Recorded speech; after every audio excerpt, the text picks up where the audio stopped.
আমাৰ এগৰাকী এছআই ঢুকাইছে, যোনটো আমাৰ সকলোৰে কাৰণে দুখজনক আৰু আনফৰ্চুনেট।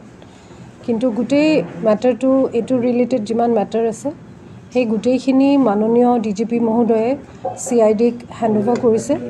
চ' সেইটোৰ ওপৰত মই কোনো প্ৰতিক্ৰিয়া নিদিওঁ বা মই কোনো কমেণ্ট কৰিব নোৱাৰোঁ, যিহেতু ইনভেষ্টিগেশ্যন CIDয়ে কৰিব আৰু ইয়াত মই কমেণ্ট কৰাটো বা প্ৰতিক্ৰিয়া দিয়াটো ইয়াত অসুবিধা হ'ব। কিন্তু আপোনাৰ ষ্টাফ আছিলে, তেওঁ আপোনাৰ তলতে কাম কৰিছিলে, তেওঁৰ পৰিয়ালৰো যথেষ্ট অভিযোগ আছে, গতিকে গোটেই ঘটনাটোৱে ৰহস্যৰ সৃষ্টি কৰিছে। সেইটো কাৰণে গোটেইখিনি ইনভেষ্টিগেশ্যন CIDক দিয়া হৈছে।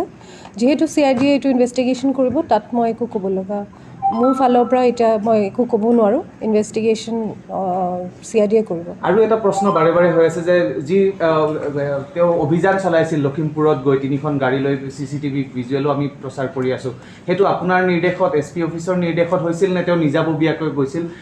I cannot comment on anything related to the entire matter. Like I said, I'm repeating, the investigation into the entire matter গোটেইখিনি CIDক দিয়া হৈছে আৰু CIDয়ে সেইটো ইনভেষ্টিগেশ্যন কৰিব আৰু সেইটোৰ বাবে মই ইয়াত একো কমেণ্ট দিব নোৱাৰিম। আৰু সেইদিনা নিশা যোনদিনাখন ঘটনাটো সংঘটিত হৈছিল, তেওঁৰ কোৱাৰ্টাৰত আপুনি গৈছিল, মাতৃয়ে কৈছে যে তেওঁৰ পৰা ধন লৈ আহিছিল। I will not comment, sorry.